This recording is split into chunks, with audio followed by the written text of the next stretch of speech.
I'm like, can we still do stuff? And she's like, no, I don't think so. Because I get it. It's like, what are we doing here? Because it's like, you live in South Dakota, I live in Tennessee, and you want to go to grad school in like Chicago or something. So it's like, and you've expressed you don't want to do long distance or anything. So it's like, what are we doing here? Yep. And so like, I'm like, can we be like friends with benefits and do stuff still? And she's like, no, I don't think so. And I'm like, yeah, I just have a hard time turning that off. Like I just can't like, I don't know, so it's hard for me just to like treat you just as a friend and not flirt with you. You know what I mean? Yes. So it's like, I got enough friends. Thanks, though.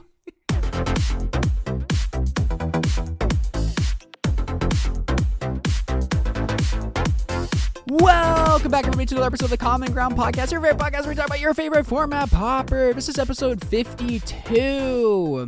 I am your host, Cameron Schindler, joined as always by the lovely Thomas Gunn. Just got back from... Is that considered New England? No. Pennsylvania is its own thing. Might be closer to the Midwest. Okay, just got back from the Pennsylvania. There we go. I think you can count Pennsylvania as the Northeast, technically. You generally do. You said okay. You flew, right? Yeah, I flew to Pittsburgh, hung out with my brother and his partner, and we drove all together from there. We had a nice time. Maybe. Okay, good. Yeah. I'll just leave it at that. Yeah. I'll leave it at that. It was a nice time. You got some good sibling time, yes, right? Love my siblings very much. There are many of them, and I love them all. Good. Yeah, because you're one of 7? I'm the oldest of 7, and we had 6 out of 7 there. It was going to be full 7, but one of my sisters, number 5, she got sick, so she did not make it. Number 5. You're now easier referred to that as way. number 7. It's easier to just number them I get that. when people don't know their names. That's true. That is very true. Also joined by the lovely James Hippo Hieronymus, who recently just had a birthday. Happy birthday, buddy. It's true. I did. Thank you very much. And I was very confused because, like, the 3 days leading up to your birthday, everybody kept texting in our Discord, "Happy birthday, Hippo!" Know. And I'm like, I was like, oh dear. I'm like, and I just kept questioning. I'm like, am I a bad friend? And I'm guaranteed his birthday's Sunday, but everyone keeps saying happy birthday. Oh, it's funny. What'd you do? You hung out with our buddy Drew, right? I did a few different things over the weekend, but to culminate the weekend, I got to play a little Pauper win-a-box, actually, out in Clarksville, Tennessee at Frontline Games. On your birthday? On my birthday. Ooh. Did you win a box on your birthday? I split half a box on my birthday, and I can tell you the quest of how I got there. Let's do it. Should we start with that? Because I think we're going to talk about that, and then we're going to talk about the Paupergeddon event that just happened. Yeah. Should we start with the James? Yeah, let's start with the baby topic first, I feel like. The baby topic. All right. Let's do it. So this, I asked my 2 co-hosts, I said, hey, I don't know what to play. What should I play? And they both almost simultaneously said, play Affinity.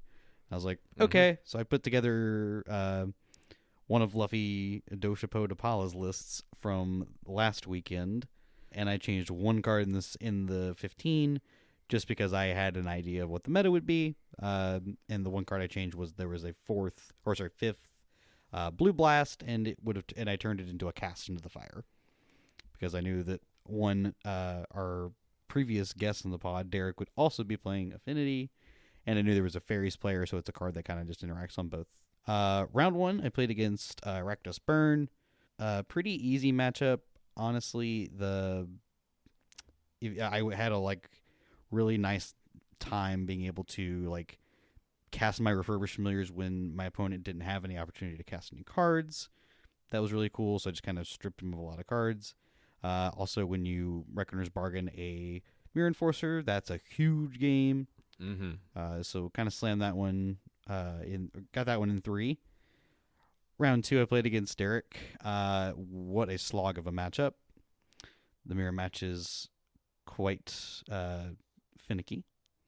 The game really comes down to which player has either more copies of Blood Fountain or has the nil spell bombs for the other person's Blood Fountains. Sure. That's really what I was going to ask. I feel like those 2 cards are very important in that.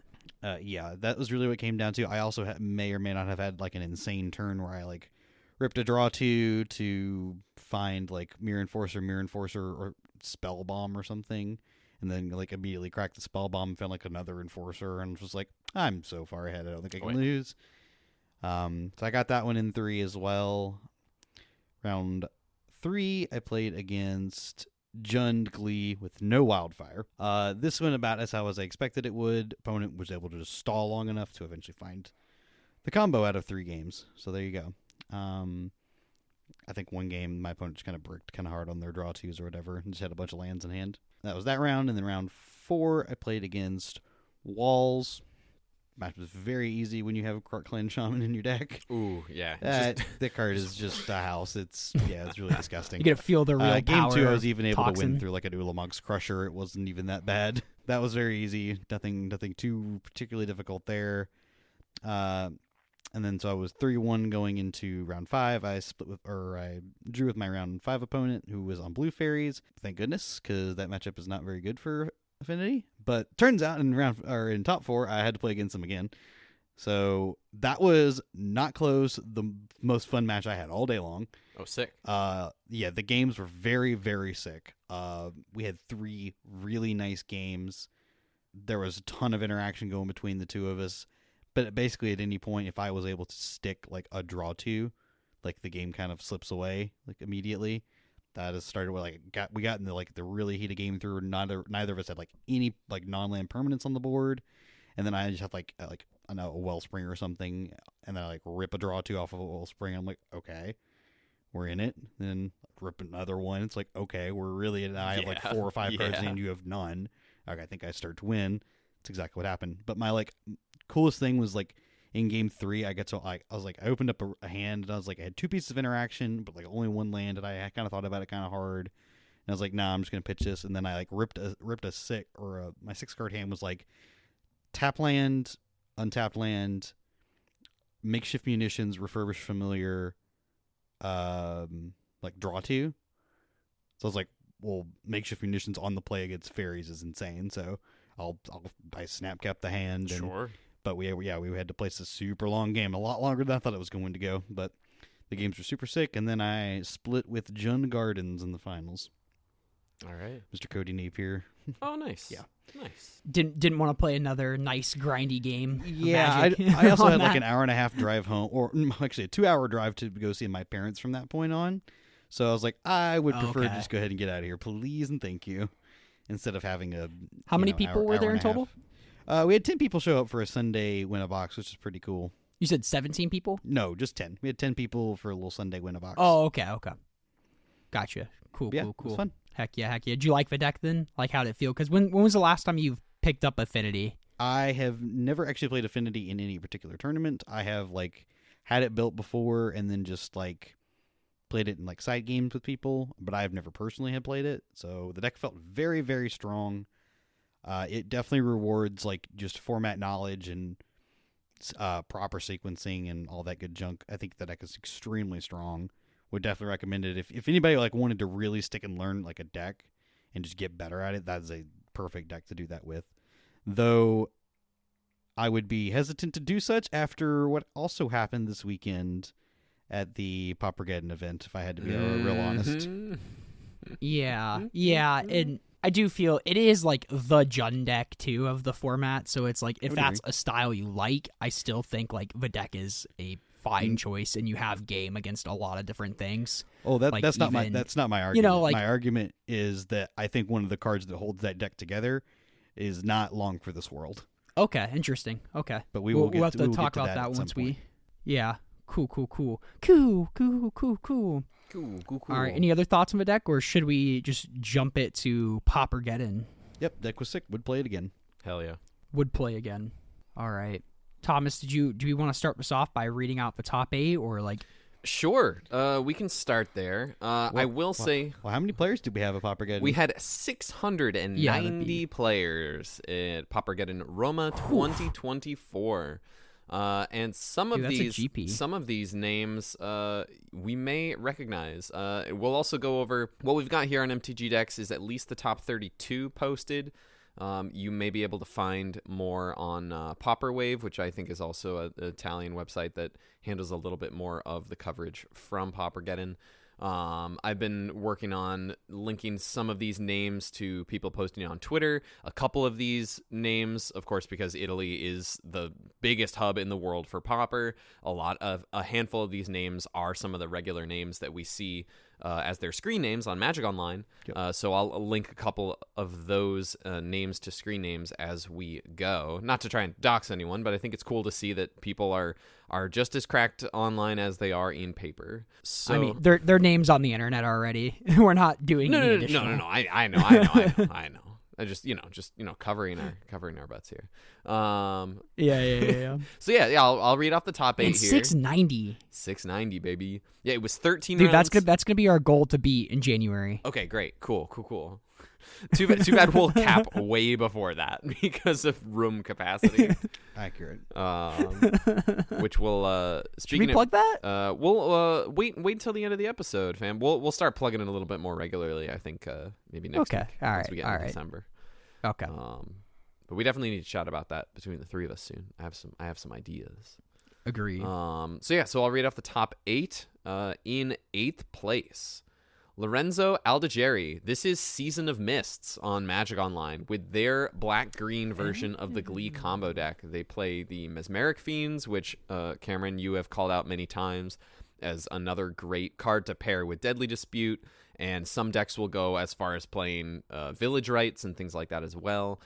This version is just playing the 2 Mesmeric Fiends, and and the Shambling Ghast as well as additional value creatures to sack to Deadly Dispute.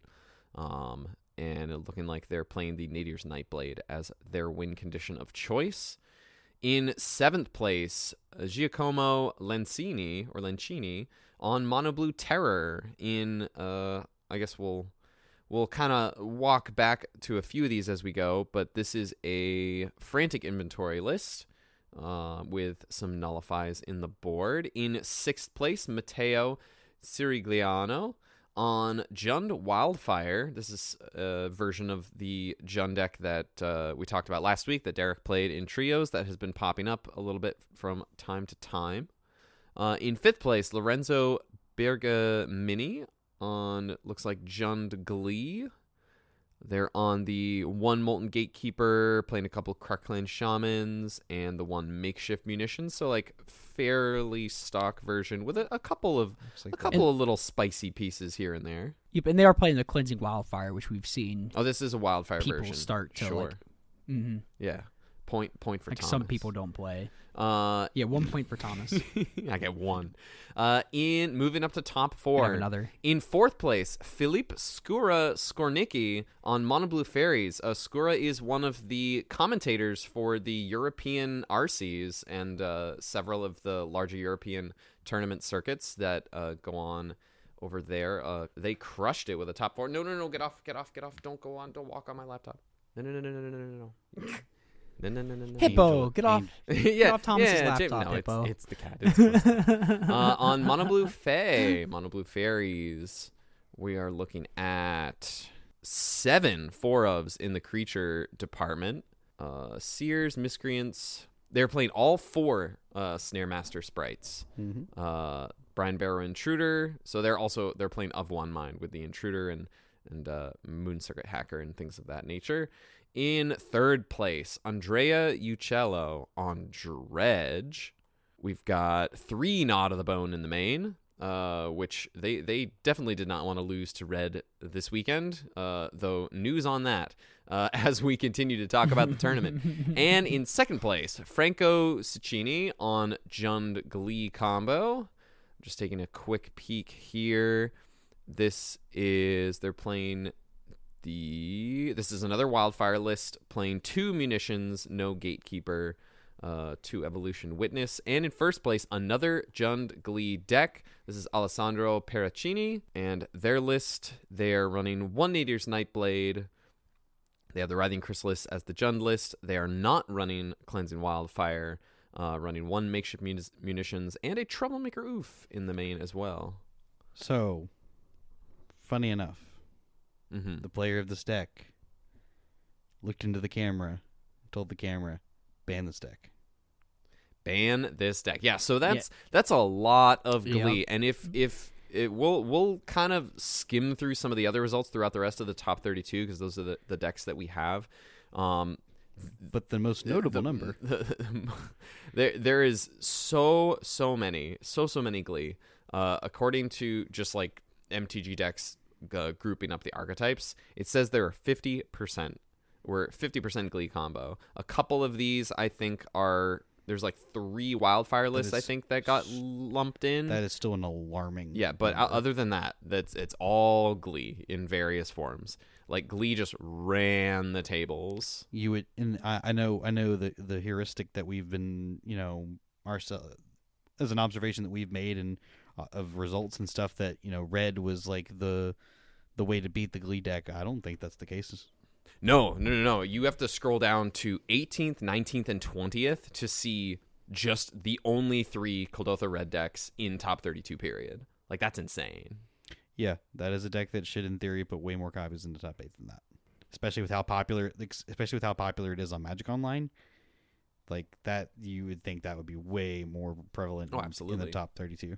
You had something like very similar happen with the Eternal Weekend that happened this weekend. The winner of that tournament also looked at the camera and said this deck needs to be banned. So, or specifically Vexing funny. Bauble. Yeah, they were like, I'm gonna get Vexing. Yeah, I want to get Vexing Bauble banned, and they won the tournament. And they're like, ban Vexing Bauble. But that's a format we don't care about. But yeah, it's just wild. I guess like.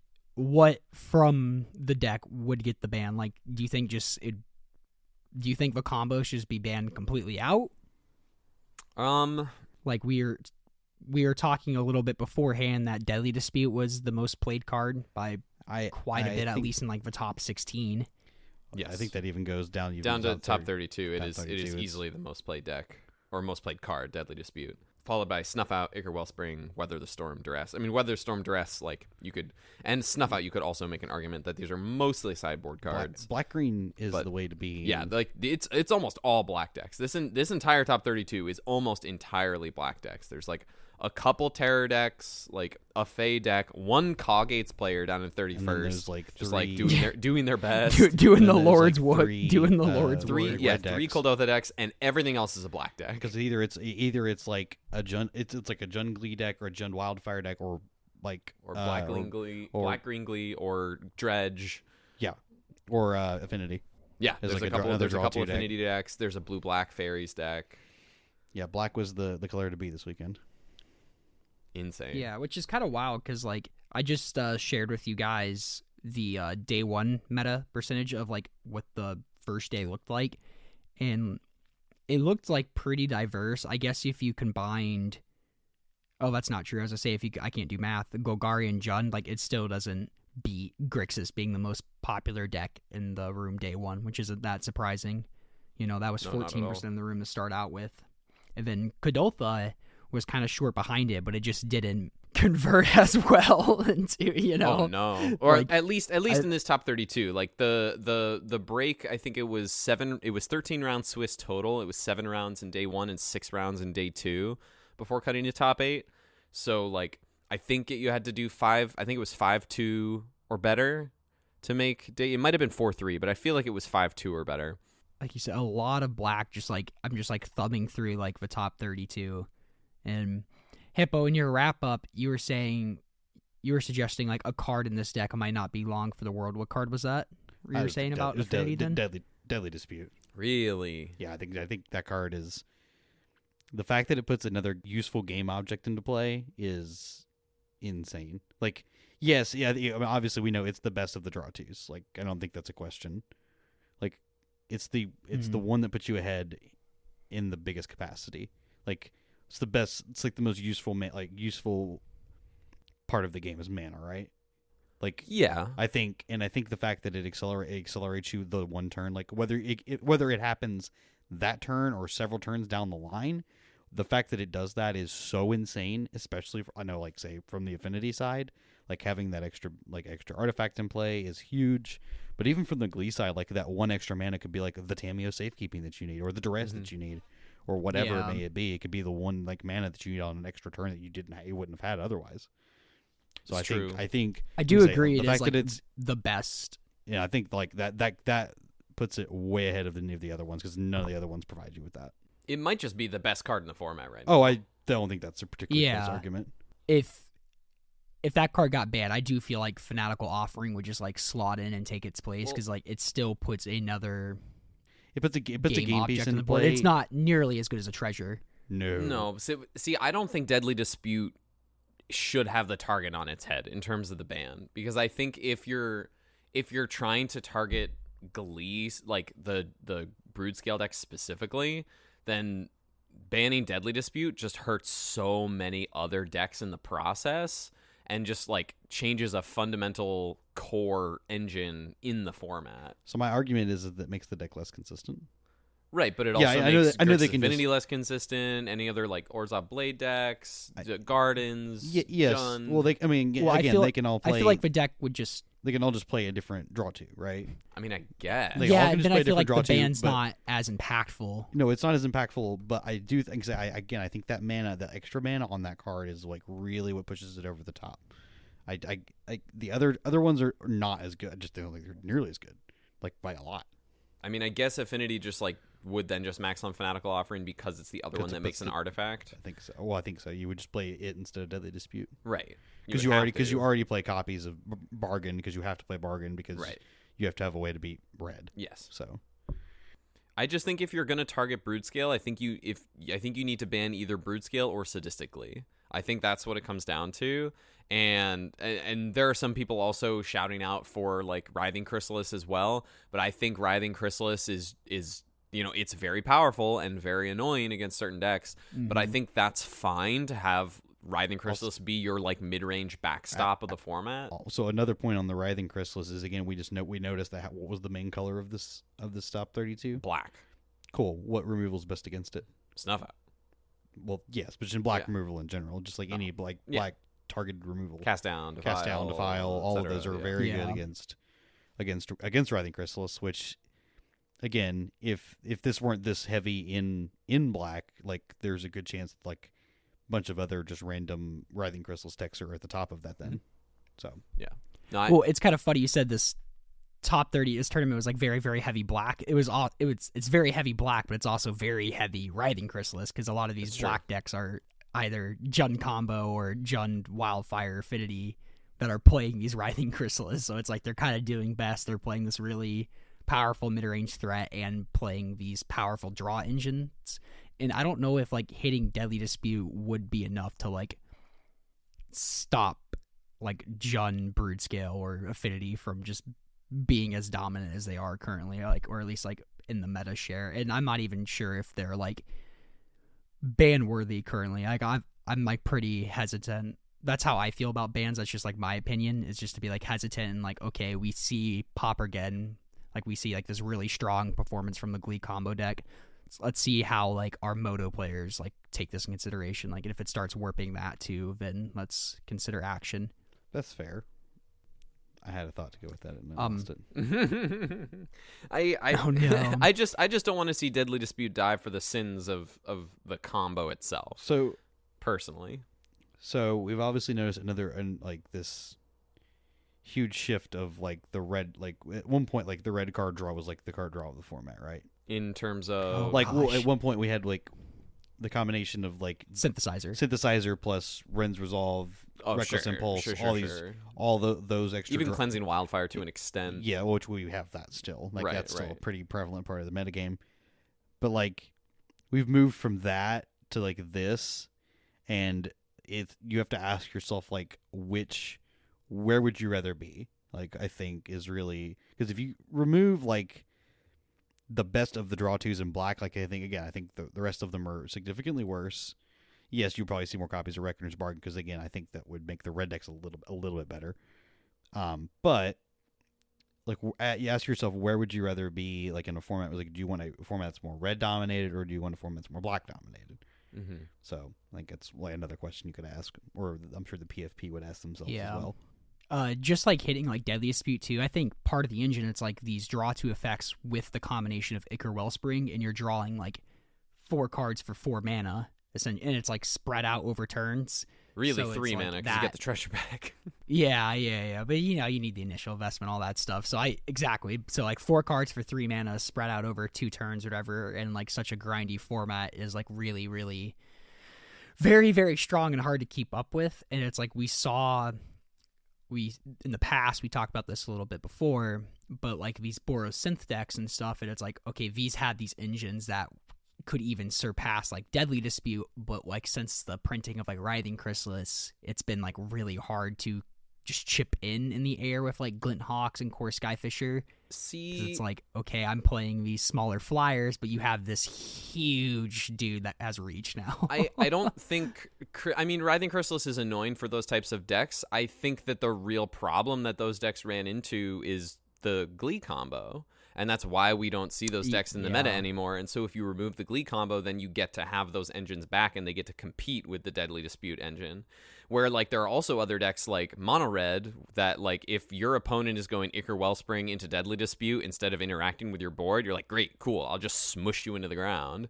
Like, even when I'm playing Mono Blue Terror and my opponent, like, sure, is gaining a bunch of value, like, over a couple of turns, like, if they just, like, cast an Ichor Wellspring, I'm like, okay, sweet. If I feel like I don't need to annul that, then I'm just gonna, dump a bunch of stuff in the yard, untap, play 2 snakes, hold up a Spell Pierce or whatever, and say go. Like, it'll be totally fine. Like, there are other decks that can work around that type of value, but you can't try to keep up with that kind of value when you also have to cover for a combo that's just going to potentially kill you out of nowhere.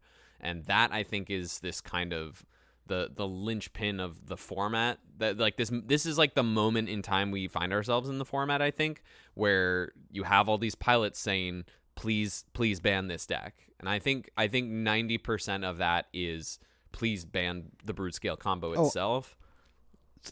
So my biggest argument for not banning, just the outright banning the combo itself, is that I think they like there should be a good combo deck in the format. Yeah, I like the deck. I like having a deck like this in the format. To the degree at which it is able to assemble A plus B plus outlet is really, really, really high. It's really strong. It's really obnoxious for a lot of people too. And I think so. That's why I say, if you could ban the best of the draw twos, yes, it does hurt some of the other things, but also some of those are just also the best decks of the format, regardless. Like Affinity, still one of the top decks of the format.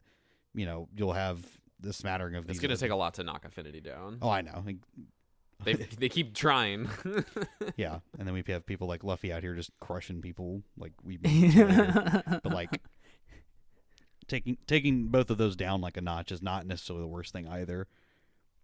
So that's fair. Yeah, and I just feel like the combo deck banning Deadly Dispute, I think it just takes that on the chin pretty well and just continues to put up the results it already, like, it'll continue with the results. I don't think it would hurt the deck at all. Right.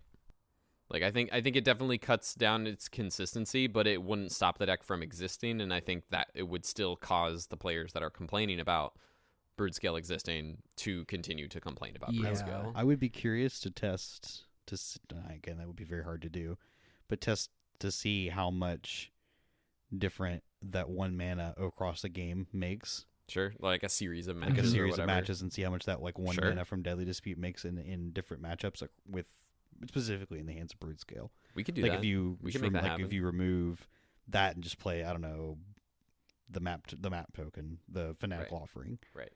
Instead, like 3 or 4 of those, and two and one of like Eviscerator's Insight. Yeah, because they already play Eviscerator's Insight. It's just a nice card to flashback because you'll have that extra mana later. Yeah, because you have all the colorless mana in the world. Yeah, so you can just very easily do that one. Mm-hmm. So, but yeah, you can say just play a different one and then see like what the difference across the games is. Yeah, I just wonder if that's like enough to like knock it down and just any amount at all. That's fair. I do like the deck existing. It's weird because it's like I'm in a weird spot where it's like I do enjoy playing the Jund Glee scale deck and stuff like that, because I think it's one of the first combo decks we've had in Pauper where maybe since Peregrine Drake days, but I didn't play back then, so correct me if I'm wrong, but it's like I have this good combo deck, but with Writhing Chrysalis I'm just also like can play the I'm an alright mid-range deck too. Yeah, that So was it's kind of like the case of the Twin Paupergeddon kind of feeling. Drake decks as well. They were pretty good at Yeah. being just mid-range decks as well.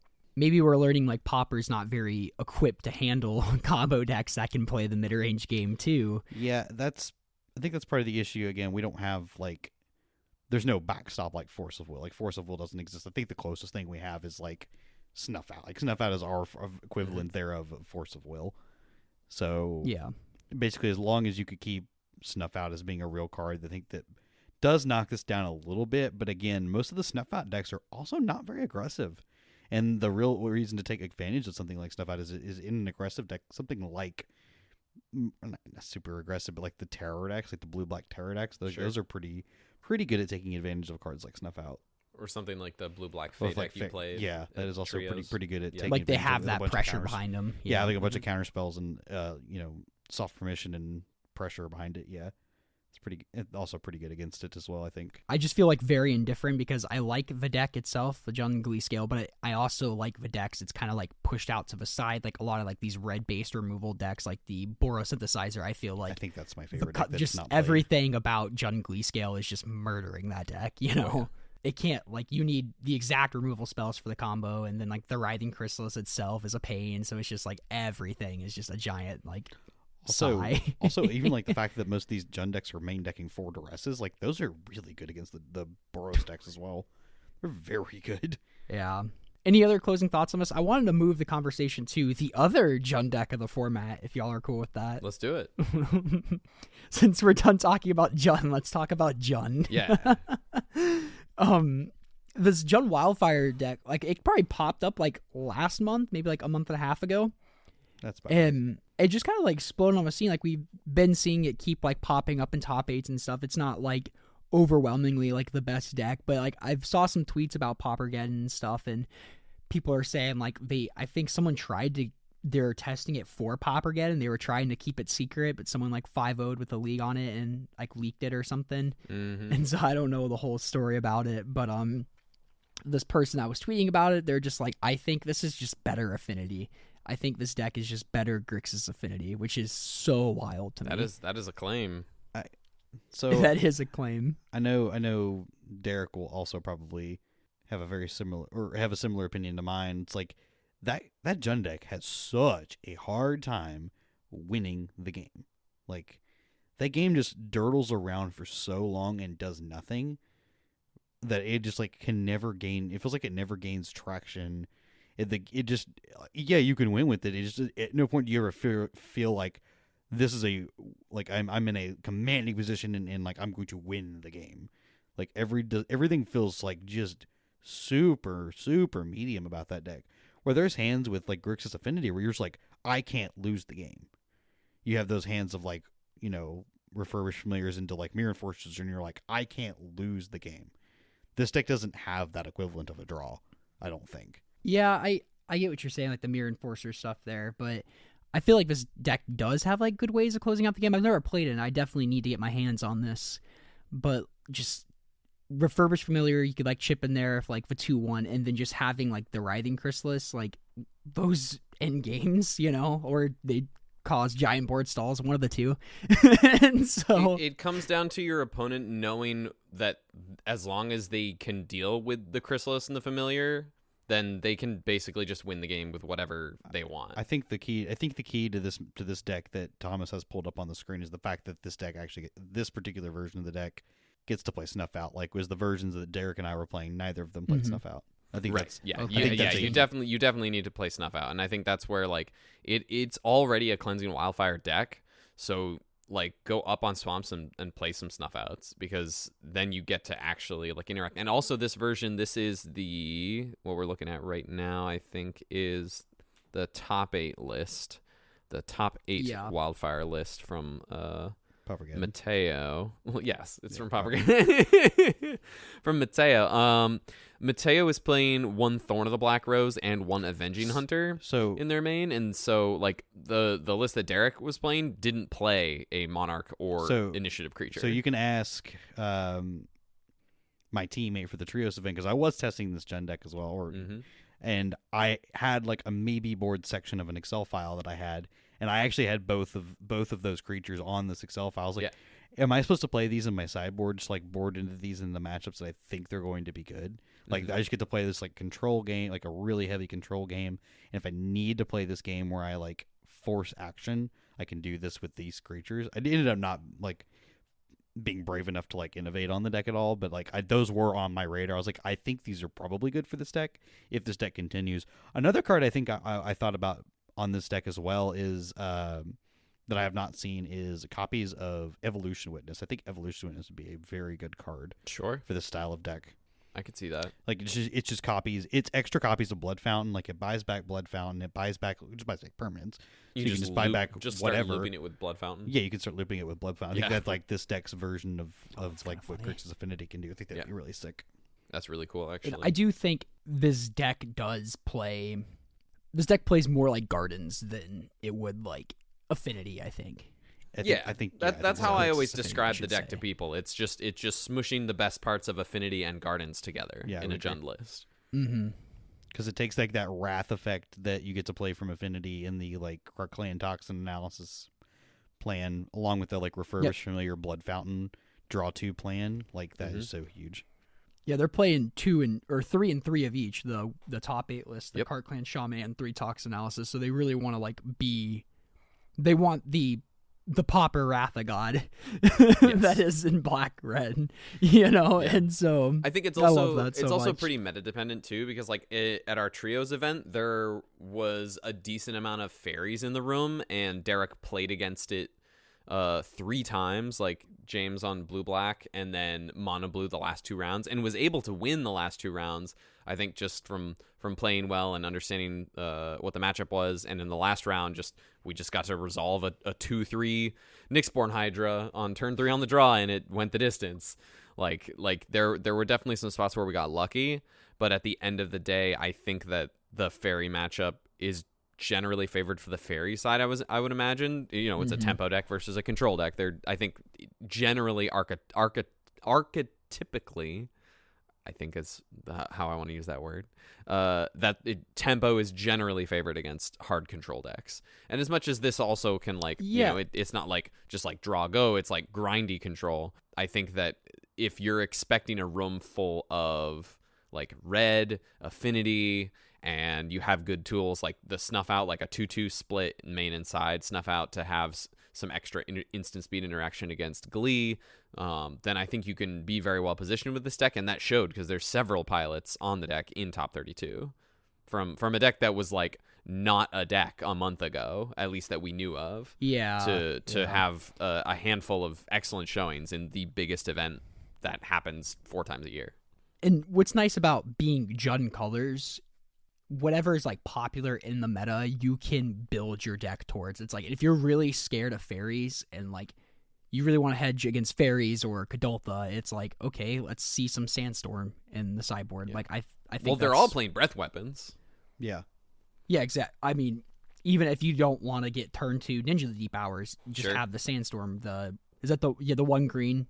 Yep. All attacking creatures suffer 1 damage. Yeah, it's like it's like exactly. That's it exactly. It's pretty sick. I have a And place. so, I also have a place. oh, that's cool. That's cool. I also have So like it has tools. Sorry. No, say it. No, No, I'm curious. What'd you say? No, go ahead. It's nothing. No, I need to know. I was also gonna say I also own a playset. When I picked up the Sandstorms, it was for that blue-green Delver terror list that we brewed up. I also picked up a Yeah. playset of Magnify. Oh, that's the Elves Magnify card. is? Yeah, it's the Elves card. Yeah, a single Gives- blue mana gives all creatures +1/+1 until end of turn. Yep. Yeah. The counter to Sandstorm Magnify. Yeah. That's so True. sick. If I've seen my Elves decks opponent's play like Magnify. if you try to end festivities on my bird tokens, just like nope. Or it's Or win win the terror I was like- the terror mirror. I was like, also it's just an anthem. It's Exactly. pretty good. Yeah, I mean, well, actually, no, it doesn't win the terror mirror because their stuff gets +1/+1 too. So, it's a little awkward. Unfortunately, no Simic Terror in the top 64. Yeah, or top 602. unfortunately, yeah. Or yeah. the top I'll work on 650 of that. Paupergeddon. No I would Simic imagine Terror. it was I'll not. work on I was. that. I would imagine that Simic Terror was not even in the top 690 of Paupergeddon. Why y'all gotta be Dude, like we this? need. We love you. We need Mystic Snake. Fun ideas. We love you. Mystic Snake? Are No, you I like it. crazy? Yeah. No, that's what we need. It might be bad, honestly. I know. That's what's wild. Yeah, Mystic That's Snake what's would not be good in wild. this format. Any other thoughts on like Paupergeddon? Like any other like deck lists like just jump out to you? There's a couple copies of like Fog in the top 32, I think. There's at least one. Yeah. I thought it was interesting. Like there's a handful of Gardens decks, both Jund and regular black green. This black green list that I have pulled up here from James Trufaz is playing a couple Shambling Gas in the main too. Back on the one fungal infection and just toxin analysis, just because it turns out it's just a solid card. Actually, that was one of the ways that I won my matchup against Black Red. It's just like I attached it to a 4/4. I was just attack with this 4/4, give it lifelink. Cool, great. Yeah. There was another. I wanted to look at these terror lists real quick. The terror list in top 8. I briefly mentioned that it was a frantic inventory list. They are on. So they're playing the smattering of sick one-ofs. They got one Artful Dodge, one Sleep of the Dead, one Dragon Wings, one Echoing Truth in the main, Also which is very interesting. Picked up 4 copies of Dragon Wings over the weekend. Oh, nice. Yeah. Nice. I think I have one somewhere. Well, I have them now you have 4. I have 4 of them if anyone needs. You have plenty. If anyone needs them. Go to Hippo for your Dragon Wings needs. I go to James for almost any Pauper cards I need. At this except point, I may or may not have also bought like almost the entire Walls deck this weekend too. Oh my goodness. It was like less than Ew. $10. Who Okay, are that's you? fair. It was. I needed to. He's a reach Pauper I needed mogul. to reach a threshold, $1 threshold For free shipping or whatever? No, for an order at all. Oh. And I couldn't just buy Guildsworn Prowlers, and I'm like, oh, I guess I. So I started looking for cards that I didn't own in the format, and I was like, I don't own the Walls deck. I'll start buying cards for that. Oh my god. And then, I also bought some Tireless Tribe cards as well. Oh my goodness. So I bought like Whiteouts and Tireless Tribes and Inside Outs. And, Okay. All right. Yeah, so we bought like a fair amount of the Walls deck and the Tireless Tribe deck. This terror deck is super sick. I think it's a neat way. Like Frantic Inventory, I think has proven itself. I think you just want to stay consistent with terror right now in the format. Like there was a long time, several months ago, like post MH3, where there was like the Boomerang Force Spike camp and the Demon Inferior Ponder camp, and they were like both seeing some decent success. And I think that nowadays, I mean, Discovern is still playing their Demon Inferior list and still seeing success as well. But I think the Frantic Inventory innovation, I think they can do whatever cool. they want. Yeah. Discovern They're allowed to. Discovern just they can win with a ham sandwich as long as it's blue and has Tolarian Terrors. I've been playing with a Tolarian Terror deck in Standard actually because. It's gonna be. It's already in Standard. Yeah, I don't know if you know this, but so Up the sick. Beanstalk is a really effed up Magic card. It is banned in. Yeah. the I'm like, format it's for a banned in reason. Modern. I'm gonna play it in Standard. Card's pretty good. Thankfully, it's an the deck uncommon. you're- Right. Yeah, the deck exactly. you're playing in Standard looks really sick. By the way, the deck looks my so fire. goodness. Oh my I saw it before you, like anybody even sent it to you, and I was Yeah. like, oh, this deck Oh looks yeah. sick. Oh yeah. Yeah. I've known it's been on my periphery for a little while, but I actually put in a league of practice with it, and oh my goodness, it's not even a terror. I'm going on a tangent now, and I might not keep this in, but it's not a terror deck. No, It's not a terror and crabs deck. It's a Storm Chasers talent, Up the Beanstalk, this town ain't big enough deck. Like, Yeah. that's the core of the deck. And that's what people don't get. They're like, oh, I need to bring in my graveyard hate. I'm like, okay, Ghost Vacuum sucks against this deck. It can only exile one card at a time. It doesn't even do anything. I'm just like, okay, I'll just set up my Beanstalk. And my Storm Chasers talent in this town loop, and just like eventually, like as soon as they start cut downing my otter tokens, I'm like, you're so dead. You're just dead. And it feels so good. Like, I don't care if this crab dies. I drew 2 cards. there you go. It's so good. Anyway, I digress. Standard is sick. Thank God we don't have Gruel monsters playing Up the Beanstalk. We don't need that. in That our would format. be. I mean, I can't really.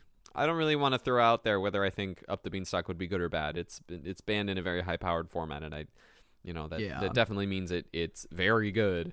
Yes, But it's also very context dependent. I'm gonna look at this other Agree. top We don't have 16 Solitude and stuff. Yeah. Correct. Yeah. I just want to throw out too. Oh, are you talking about the terror list here? Yeah, just the terror list in The top top 16 16, is playing 4 Ponders. We got 3 Demon Furiers.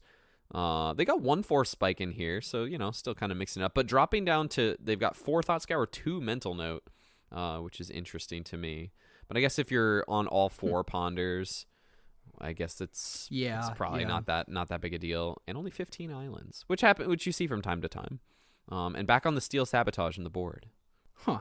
But more closer to like a discovering list, but like still have some different, like their own liberties, like you said. Like the 2 Mental Notes is very interesting. We don't see a lot of people playing with those numbers quite a bit. Like that's kind of like the mono blue version, at least. That's like their sacred cow, Right, it's true. Yeah, I just wanted to point out too, it looked like 13 Glee combo decks in the top 32 then. So that's a lot. It's not quite half. That's a lot. Yeah, that is quite a bit though, because I remember like when the results were posted, just looking through it, I just kept seeing Jund in every name, but then a lot of Glee followed by that too. So I'm like, wow, that is a lot of Glee and a lot of Jund. Wanted to note too that we've seen like Gardens kind of fall off recently in quotes, but it did pretty all right here. We have 3 in the top 32 that I'm looking at 3 least. black green. Like, there's a couple of Jund lists as well. Oh, 3 black green All right, gardens. No. Yeah. No, 3. No, that was Brute Scale. So. Oh wait, no, that's Brute Scale. Okay. Yeah. So, but there's 3 gardens lists. Like they're kind of towards the bottom of top 32. You have them like they're kind of clumped together. 2 Jund ones. There is 1 black green one too. So it's nice to see. I still like that deck a lot. So it's nice to see it still hanging around. Like it makes sense in a room full of the creature combo deck. That is a nice deck to be playing.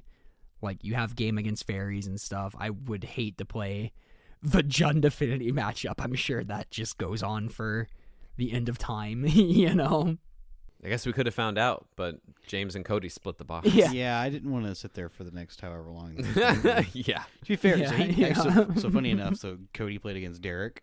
Yeah. They were done in under 10 minutes. Really? Yeah, so Cody, wow. 2 games in a row, had, Troublemaker Oof on 3, Troublemaker Oof on 3. Yeah. And then Derek just, falls so far behind he can't get into the game. Yeah, Troublemaker Oof is so sweet for this deck specifically because then it just puts a body into play again in a deck where you're not expecting to really need to interact too much with their creatures, so you just start chipping away at their life total in general, and then you just sack it to your Deadly Dispute. Yep, it's so sick. Very good card. Also, you can recur with Blood Fountain too. It's really good. Yes, yeah, you can. My God, yeah, it's the word of the day, Blood Fountain. Yeah, this Blood Fountain. What a card. That's interesting. Oh, maybe we got to blame. They have a Pulsa Marasa. Okay. This Jund list. Giuliano Tambone's list. Maybe that's the card to ban. Blood Fountain. I think the card is very strong. I'm gonna veto. I'm gonna veto it, but I think the card is very strong. It was definitely my favorite card all day for the Affinity deck. I enjoy that card. Want to give a quick shout out in 20th place with a 10-3 record. Walker 735 from the MTGO streets. Paolo here. Also on a Jund Wildfire list. They also are on the 2/2 Snuff Out split main and side. They have all 4 Duress in the board. An extra Troublemaker Oof. Just 2 Toxin Analysis. They also like the Pulsa Marasa. Just cutting down on the Galv Blast. I think that was something that we definitely could have picked up on going into team trios. I think it's the worst card in the deck. Yeah, for sure. And just trimming on the Galv Blast and playing something just much better like Snuff Out. Because I guess the point is that you're playing this outlet that is very good with being a Cleansing Wildfire deck, all these artifact lands and whatnot. Right. So I think you're almost kind of trapped into playing Galv Blast, but you got to think the Jeskai decks don't do that. They play the artifact lands, but they're not playing Galv Blast. They're playing Lightning Bolts and they're playing actual removal spells. But they don't have access to Snuff Out and the like. So it makes sense that people are moving away from Galv Blast and on to Snuff Out instead. I really like that actually. I would be way more tempted to play the deck if having a really solid removal spell like that. Yes. I agree with that. I think that is the most cuttable card. We see the top 8 list not playing any Galv Blast too.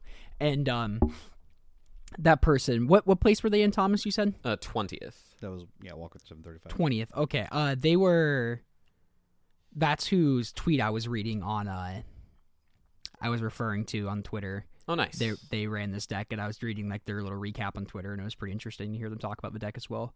Yeah, congrats to them. They said it was just better Grixis Affinity. I'm surprised. Why don't we see any makeshift munitions in these decks? Kind of like how Affinity just has it as that one of copy. Just like if you need in these grindy matchups where it's like maybe you are playing against Amir or Gardens and you stick this and you're just like, okay, I just need to deal you like 10 damage. Yeah, fewer artifact lands is the answer. Yeah, there's just fewer rectangles kicking around to do stuff with. Like, sure, maybe you'll have a spare blood token off of Blood Fountain every once in a while, but you're like way more likely to use all of the pieces of your deck. Yes, more. Yes. You're using all parts of the Buffalo and not, whereas Affinity sometimes just has extra artifacts laying around that it doesn't need. Right. So that's a great way to use it, but this deck doesn't really have that. I mean, besides your lands, you're playing like 22 cards that make artifacts. Yeah, I mean, like what are you realistically? Realistically, like what are we changing for that? I guess you just got the Galv Blast for that one list exactly and play the two. I mean, you could. I just think like having. I think at that point I would rather have the two of Galv Blast that are guaranteed to almost guaranteed to deal 4 if that's the case for 1 mana instead of having to pay 4 mana and sack 4 different permanents for the same effect. Again, I think that's just why it works in Affinity, because you're only playing one non-artifact land in your, or at least the version I played. I only played one non-artifact land in your deck, and it just gives you something to do with those. So that's true. That is true. Good point. I'm gonna test it out. I'll tell you. I'll report back. Hell yeah. I wanted to call out just some thoughts. Maybe talk about red for a hot sec. Like you said earlier, Cameron. Looking at the day one stats, it was the second most played deck in the room. Yeah, like 90, just correct. over 90 copies. And like we mentioned earlier, we've only got 3 copies in top 32 here at, it looks like 18th, 19th, or let's see, 16th, 17th, 18th, 19th, and 21st. I may have misspoken earlier. Looking at the 18th list, they've got a single copy of the Reckless Abandon, which is the single mana sacrifice a creature, deal 4, which we've mentioned on previous episode. A couple copies main deck of End the Festivities, and then just 3s all the way down in their sideboard just to cover the usual bases. Everything else looks pretty stock.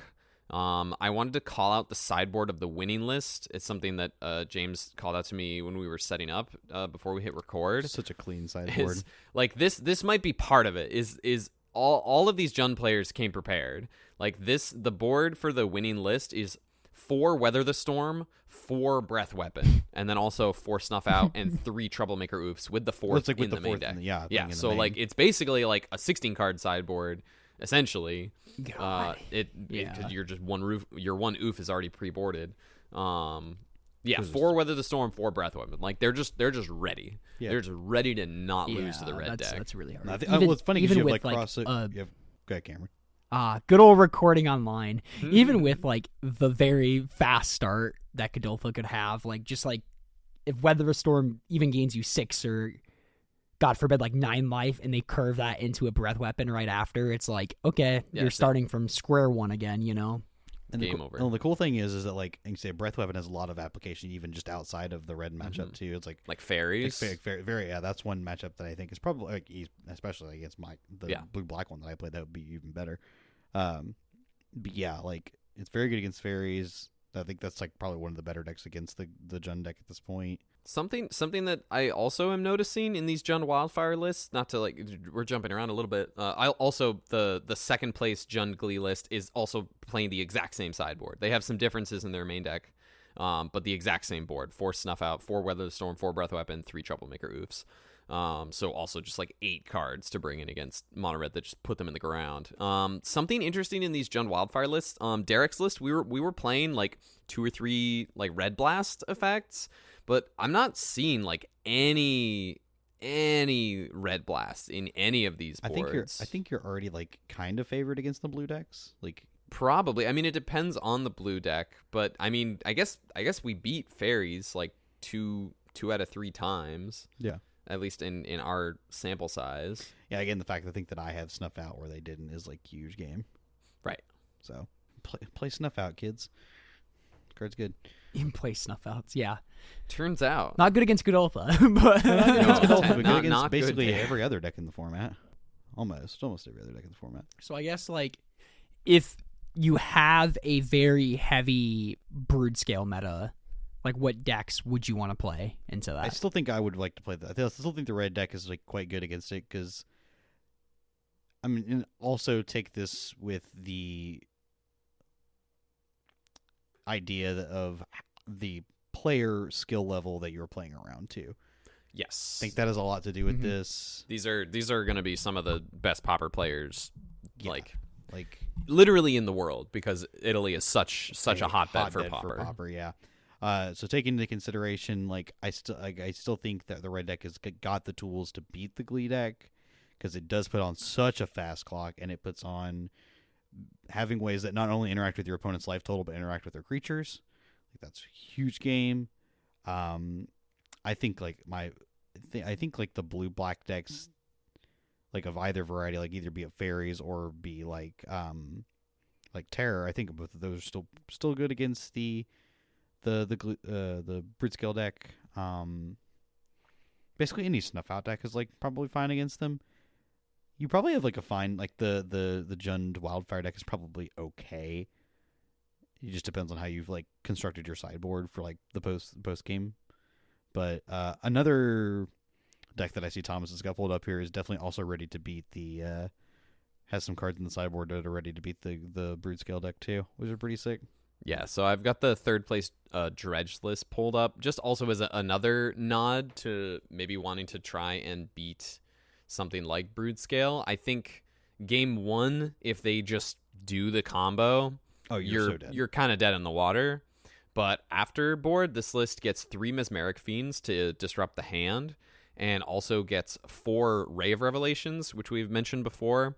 It's the 1 and a white instant that's destroying enchantment, but it has flashback for single green, and that's where you really get your mileage from it, with just milling it while you're dredging and being able to cast it out of your graveyard basically at any time and just blow up the sadistic Glee. Because you I mean obviously if your sideboard is 4-4-4-3, there were the graveyard cards.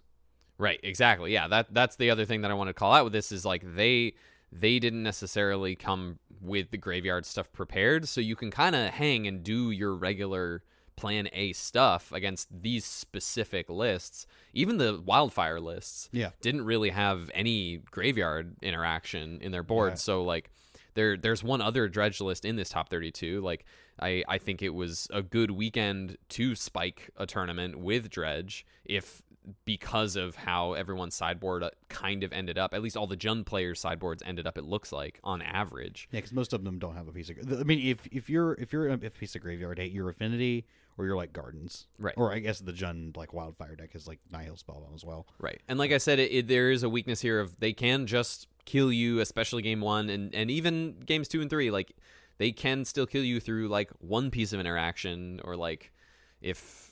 You know, they can't, if your Ray of Revelation, like, you're not casting your Ray of Revelation from your hand. Though I guess you technically could with Conduit Pylons, technically, if you really, really needed to.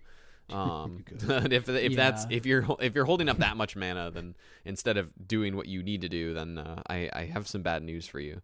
But at least they have some tools, and they do just have a very explosive game plan to just get them dead, to like get the Jund players dead as quickly as possible. Yep. So I think that it ended up being a good weekend for dredge, and it almost made an appearance in the finals here.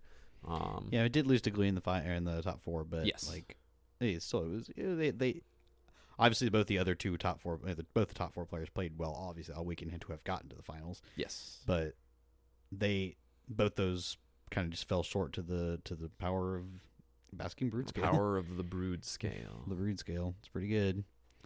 my initial thought on like the dredge like brood scale matchup, where I'm like, okay, like the hitting the enchantment's not necessarily like where you always want to be against like Jund brood scale, just because a lot of times once the enchantment resolved, they can just combo on top of it if it's like a later turn. But since there's like so little interaction in between the two decks, I feel like both decks are just racing. Like Jund brood scale feels comfortable playing their brute scale on turn 2, like on curve, like you do against the decks that don't have the hard removal. And so like when you're playing these really tight mana games, like I'm sure they're comboing off with exactly enough mana to combo up. So the rare revelation probably does shine a little bit more there. Cool. Anything else? Anything else we want to talk about from Paupergeddon? No, I think I've said my piece. Not that I'm aware of. Just a very good weekend for Jund Oh yeah. as a concept. Yeah. As a color combo. Black green decks were very good this weekend. It's true. It's true. Yeah. Yeah. Get hold tight to your deadly disputes, fam. Oh, so we're coming around on it. We coming around on the idea. No, I think you should continue to play your deadly. No, I your deadly agree. disputes is what Play I'm that saying. card. Play that card because it will continue to win tournaments. Yes. No matter Very, what very strong. variant of disputing you want to be doing, there's lots of ways to use it. Dimir Fairy sounds like really good in like theory because you just have such good game against like the Jund Glee scale deck. I guess there's always those games where they sneak a Writhing Crit, like they go Writhing Chrysalis, and you're kind of crapped out of the game there. But like you have like the interaction, and then like against the slower like Wildfire decks, it's like you can go a little bit faster, and then like Spell Stutter Sprite, they're very important threats Yeah. and stuff like that. So it sounds like a good deck in Yeah. theory. You just snuff out, cast down, or counterspell the Chrysalis. Like sure they get the spawns, but whatever.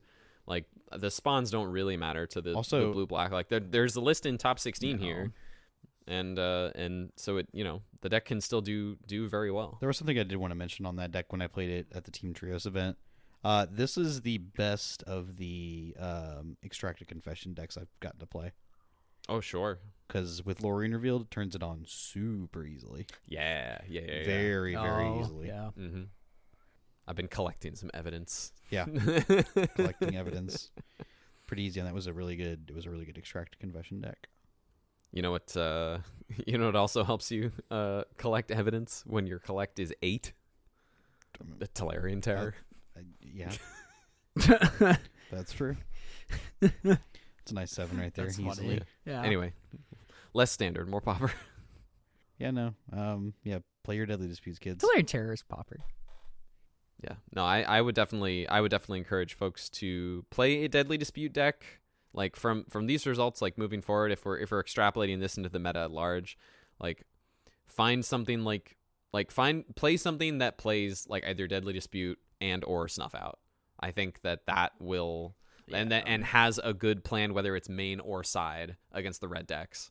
And I think you'll have a reasonable showing against the whole meta. Yeah, honestly. at that point you're just playing for skill, like Mm-hmm. because then you're just playing against other people who are doing the same thing, and then it's like, oh, who's actually better at this then? Yeah, these draw twos seem to be where you want to be in your Oh, format. yeah. And then you could argue it's like, okay, well, can Kadolfa go under that? You know? Oh, absolutely. But it's just people were prepared for it Yes, this weekend. extremely prepared. Cool. Thank you as always to I think Boost M2G for making Paupergeddon happen. Yeah, Just huge shout out to them. Absolutely Seriously. crushing it. The whole Italian Pauper community, just absolutely crushing. Just if you just search Paupergeddon like on Twitter or anywhere, like you'll just find deck lists and photos of people smiling and just having an absolute blast, and it's really, really awesome to see. Also, we'll include a link in the show notes. Kalikai's and Kerblinski did some, or at least I know it was at least Kalikai's. They did. Kerblinski also did. It was Kerblinski too. Okay, I'm remembering correctly. They did some coverage as well for the Paupergeddon event. We'll include a link to their VOD as well, so you can watch live coverage from them. Cool. Awesome sauce. Heck yeah. I'm excited to go back and watch some matches too. I want to see this Jund Wildfire action in action. Hell yeah. Their closing thoughts, guys, or are you ready to wrap it up? I'm ready to wrap it, send it, and since this episode, real quick, actually two things. One, this episode is coming out on American Thanksgiving, and so I thought I would take a moment to ask y'all what y'all are thankful for this year. Oh, Aww. I mean, we did this earlier, but I will reiterate because it remains the same. One, I've got some great homies, two of which Hell yeah. are my co-hosts, and then I've got some other homies that I am happy to have around as well that don't record with us. Mm-hmm. Hell yeah, we love that. Yeah, just like parents that care about me is very important, and like I don't know, I just have very good parents, and like not like the bestest extended family perhaps, but just like very, very, very good parents. Hell and yeah. a cool ass brother, and then just like awesome friends. Like if it wasn't for like the Nashville Magic community and you, Thomas and Hippo, I probably would not be alive. So like, buddy. thank y'all for that. We love you. We do. You are so loved. Yeah, like simultaneously 2024, like such a good year and also like the worst year in my entire life for what that's worth. But a lot to be thankful for, like I said, like very, very good friends, very good parents. We're happy to be here alongside you, bud. Indeed. What about you, Thomas? I am so thankful for you guys sticking with me, keeping me honest, keeping my head firmly attached to my body. I'm super thankful for my partner Hannah. She's incredible and amazing and so supportive. We've been really kind of going back and forth on like supporting each other back and forth through hard times throughout the year. So really, really grateful for her. And I just got to see my family. Grateful for my family. Everyone's doing well. I'm excited for 2025. I think that it's gonna be an exciting time, not just for me personally and just continuing to grow and grow opportunities, but also I think for the podcast. I would agree. I'm excited to see where we go with this thing. It's officially been a year. It has been 1 year. This that's- marks episode that's- 52. Yeah, that's really exciting. I want to get on some content grind. Oh yeah, in the baby. Start of the new year We will once we be. get the holidays Yeah. behind us and Podcast Yeah. business Oh, yeah. meeting after next week. Let's make it happen. yeah, that'd be good in person. Yeah, I agree. Oh, yeah. That'd be nice to have in person. The other thing I wanted to mention is the January event that we kind of teased a little bit earlier in the episode, and we've talked about it a little bit. It's still a little unofficial, but we're working with Game Night down in Columbia again to host a Pauper event on January 18th. It's going to be at least a 1K with prizes scaling based on attendance. And we're going to be on coverage. We're going to be doing commentary, still trying to determine exactly like what that rotation looks like. It might even look like James and Cameron in the booth and me as like kind of directing the entire production, because I've got a bunch of ideas to like run the stream and graphics and all that jazz and winners interviews, and we'll see how it all goes. We got to have a production meeting with the Game Night folks as well, and Josh and all those guys. But yeah, I have a lot of ideas, a lot of ways to make it just like really, really fun, high quality, dynamic content for y'all. And you'll be able to watch it live when it happens on the 18th. And you can also come play if you're in the area. So that's Columbia, Tennessee, January 18th at Game Night. We'll give when it is official, we'll have links and stuff and signups and all that jazz. But I'm really excited. Fun. I'm really, really, really, No, I am really too. excited. I am very- So I've never done coverage before. I feel like I'll be pretty good at that. I'm good at yapping, and it's like a format I know so much about. Oh, So yeah. No, you'll I crush can't. it. I can't imagine I won't have thoughts. No, y'all I think we'll crush it. And Oh yeah, agreed. We'll make it happen. Lots of prep to get ready for it, but we'll make it happen. Anyway, yeah, it's January 18th. Also, maybe next week too. We have quite a few emails that we probably need to get to. Oh great. at some point in time. So maybe that next can be week next that'll week. be a nice little dump out the mailbag episode. We got a cool different topics there. I'll have to.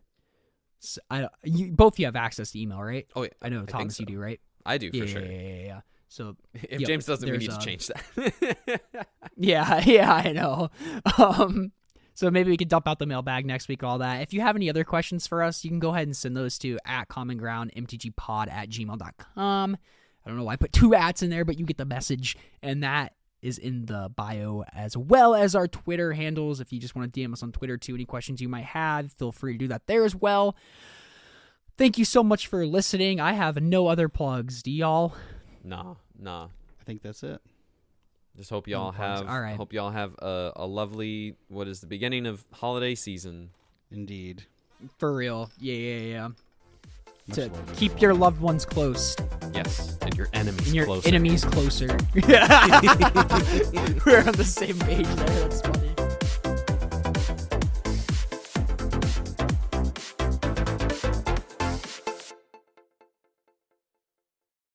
That's why I do a podcast every week of my two biggest enemies. That's right. Also, I'm in your house. Don't come back. I was going to say, you handed me the keys to your house. Yeah, we I didn't clearly mention can't be that that in big the of an enemy. Yeah. Here's a key to my house. Yeah. Yeah, we're recording in your house, and you are in South Dakota. It's Yeah, awesome. yeah, that's true. Yeah, we didn't even mention that. Yeah, I'm remote. I went to visit the fam this weekend for South Dakota, all that Hell yeah. fun stuff. Oh, the fam, all that. Any other closing thoughts? We done here? Oh, we already closed it. This is the end bit now. Oh, yeah. Oh, okay, yeah. I'll end your bit. Bye. I'm done recording. Ooh. All right, I'm stopping recording. Yeah.